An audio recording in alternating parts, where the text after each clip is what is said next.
창세기 8장 17절에서 22절입니다.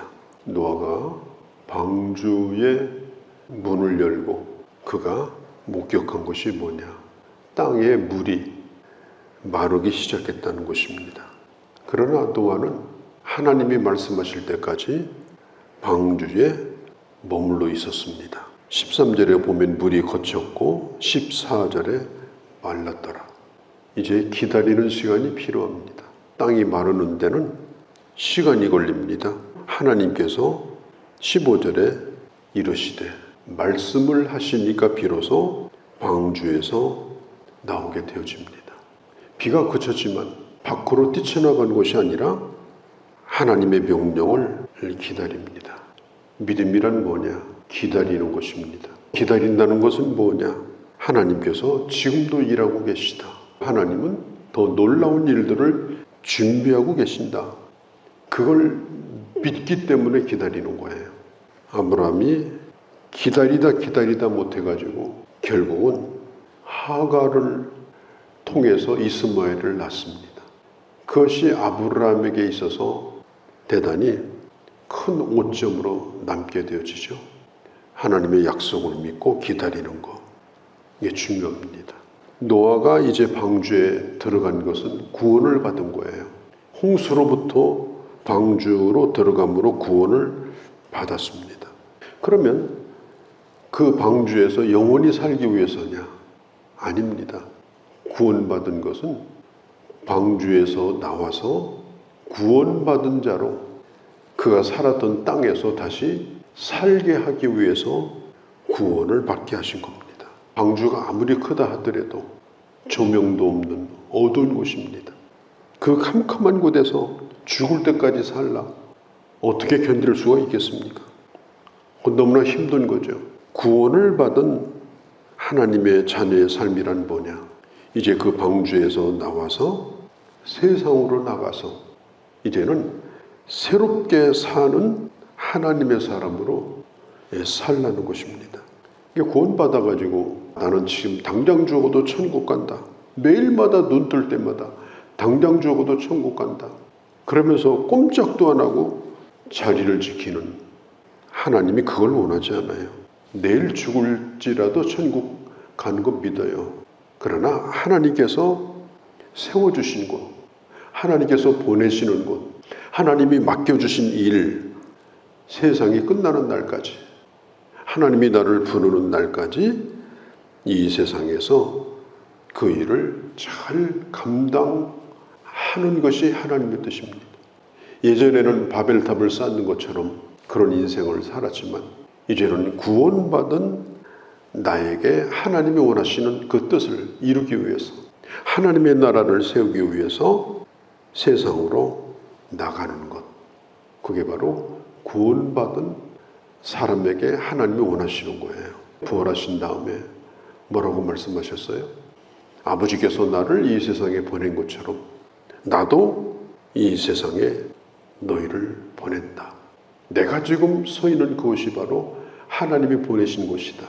그런 확신을 가지고 구원받은 자로 이 세상을 살아가는 것, 그게 하나님의 뜻입니다. 17절에 보면은 다 이끌어내라. 이것들이 땅에서 생육하고 땅에서 번성하리라.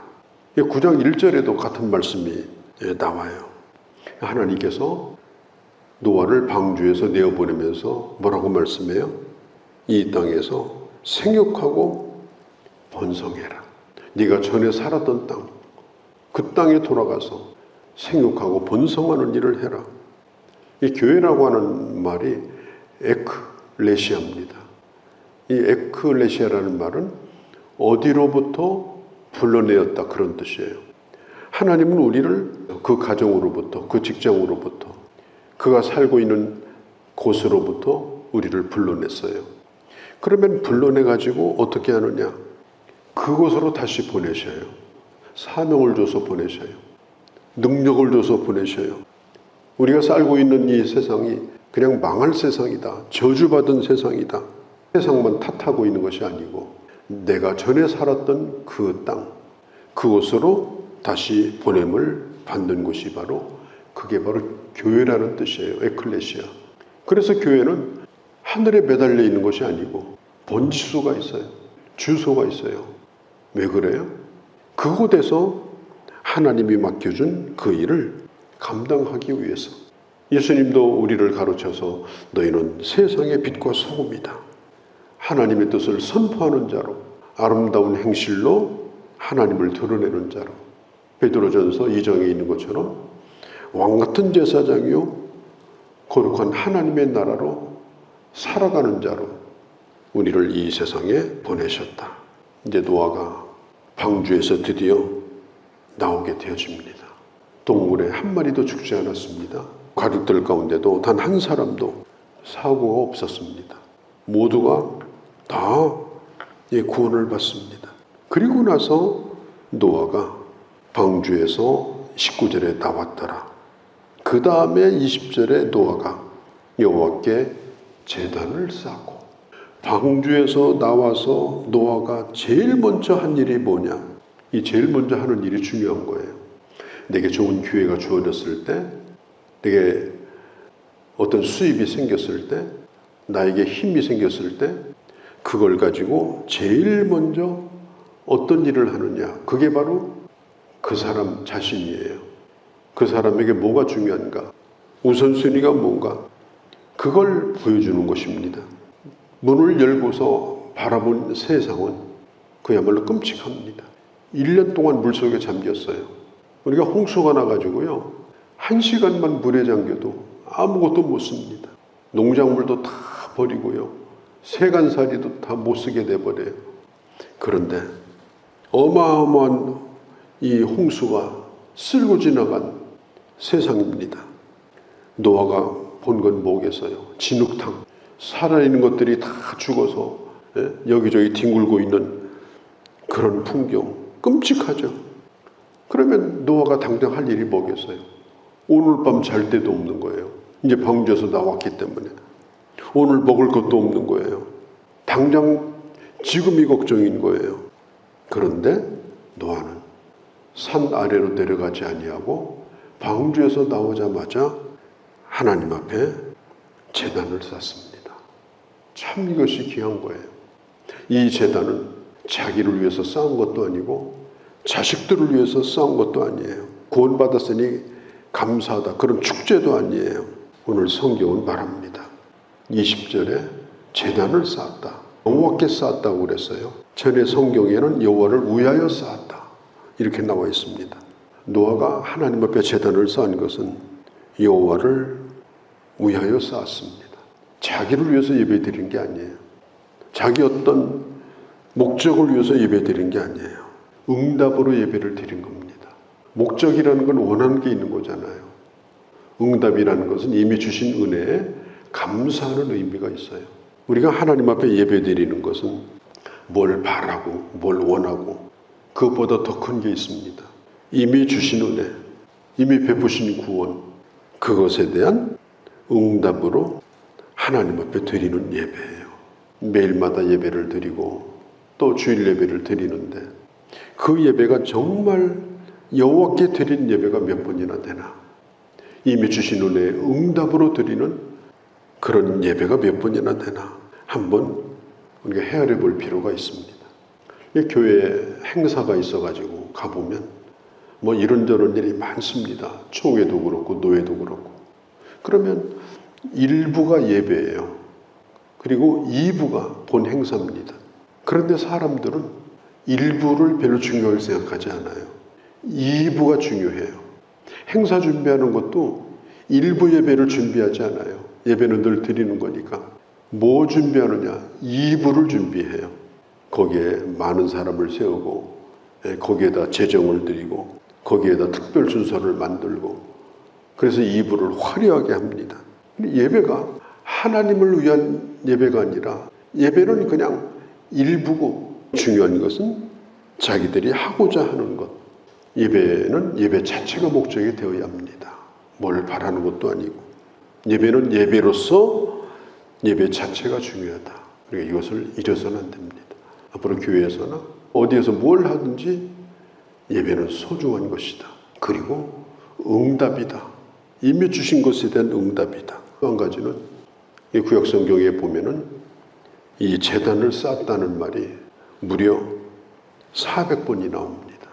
그런데 그 가운데 최초로 제단을 쌓은 것이 바로 오늘 20절에 이 본문이에요. 아담과 하와 때는 제단을 쌓을 필요가 없었죠. 왜? 하나님이 거기 계셨으니까. 하나님이 거기 계신데 돌멩이 주워다가 제단 쌓으면 하나님이 얘 너 뭐하니? 이렇게 물어볼 거 아니에요. 홍수가 지나가니까 에덴 동산이 어디 있는지 뭔지 완전히 다 지형이 바뀌어버리고 달라져 버렸습니다. 이제 하나님을 어떻게 만나야 됩니까? 하나님은 하늘에 계시고 인간은 땅에 있는데, 그래서 노아는 땅과 구별하여 단을 쌓은 거예요. 땅보다 높은 곳에 단을 쌓고 거기서 하나님이 받으실 것을 믿고 하늘을 향하여 하나님 앞에 예배를 드린 것, 이것이 바로 인간이 단을 쌓은 최초의 예배입니다. 이 예배가 참 중요해요. 여기 짐승을 드렸어요. 최초로 짐승을 드린 예배입니다. 그런데 어디 가서 죽은 물 위에 둥둥 떠다니는 짐승 이런 거 주워다가 바치지 않았어요. 1년 동안 매일마다 먹이고 치우고 그렇게 애지중지 가족처럼 지냈던 그 짐승을 잡아서 드린 거예요. 그것도 앞으로 새롭게 시작되는 세상에 종자로 쓰려고 하나님이 구별하신 그 짐승을 백상도 아니에요. 몇 쌍에 불과합니다. 그 가운데 정결한 것으로 좋은 것으로 뽑아가지고 드려요. 하나님께서 노아가 이렇게 제물을 드리며 예배를 드리려고 하는데 노아에게 하나님이 야, 너 지금 정신이 있냐? 이거 지금 1년 동안 방주에다 둔 이유가 뭐냐? 그런데 지금 네가 제정신이냐? 당장 치워라. 성경 어디에도 하나님은 노아에게 그런 말씀을 하지 아니하셨습니다. 오히려 성경에 보면은 이렇게 말해요. 제물을 드렸더니 21절에 여호와께서 그 향기를 받으셨다. 그 귀한 소중한 제물입니다. 성경에 나타나는 어떤 희생제물보다도 노아가 드린 이 제물은 노아에게도 소중하고 하나님에게도 정말 소중한 제물입니다. 들에 가득 찬 짐승 가운데 하나를 잡은 게 아니에요. 21절에 보면 그 향기를 받았습니다. 예배를 통하여 노아가 어떤 사람인지, 어떤 응답을 하고 있는 사람인지 그걸 하나님이 보신 거예요. 우리가 하나님 앞에 드리는 예배도 마찬가지입니다. 내가 어떻게 살아왔는지, 내가 어떤 사람인지, 내가 어떻게 살아야 될지 이런 것들을 점검받고 확인하는 시간이 바로 이게 예배 시간입니다. 여기 보면 21절에 그 중심에 이르시되 향기를 받으시고 중심에 이르시되 이 말이 뭐예요? 하나님이 노아에게 내가 그렇게 하겠다 이렇게 말씀은 하지 않았지만 그 마음에 깊이 혼자 생각했다는 뜻이에요. 노아가 예배를 드리는 걸 보고 하나님의 마음속에 깊이 생각해요. 오늘도 마찬가지예요. 우리가 예배 드리는 거 보면서 천둥 같은 소리로 응답하거나 말씀하지 않아요. 마음에 깊이 생각합니다. 하나님의 생각이 있는 거예요. 우리가 하나님 앞에 드리는 이 예배를 하나님이 어떤 생각을 가지고 보실까?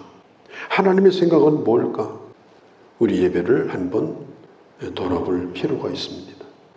이제 마지막 22절에 보면 계절이 생기고 밤낮이 생기고 온도가 생기고 그리고 땅이 회복되고 거기다가 곡식을 심고 거두면서 이 땅에서 이제 정상적인 그런 일상적인 삶을 살도록 노아의 가족들에게 은혜를 베풀어 주십니다. 여전히 세상은 또 부패될 거예요. 하나님이 그걸 다 알고 계셔요. 21절에 보면 아주 어릴 때부터 인간은 악하고 더러워지고 그럴지라도 다시는 홍수로 심판하지 않겠다. 구원받은 자를 끝까지 지켜주겠다. 그런 은혜를 약속을 하고 계신 겁니다. 거룩하신 우리 아버지, 오늘도 저희들을 사랑하셔서 매우 중요한 말씀을 들었습니다. 하나님, 노아가 어떻게 방주에서 나왔고 방주에서 나와 어떤 일을 하였고 하나님의 약속이 뭐며 또한 하나님이 품었던 생각이 뭔가를 보았습니다. 늘 이것을 생각하며 하루하루를 살게 하시고 예배를 드리게 하시고 세상 가운데 하나님의 사람으로 살게 하여 주옵소서. 우리 주 예수님의 이름으로 기도하옵나이다. 아멘.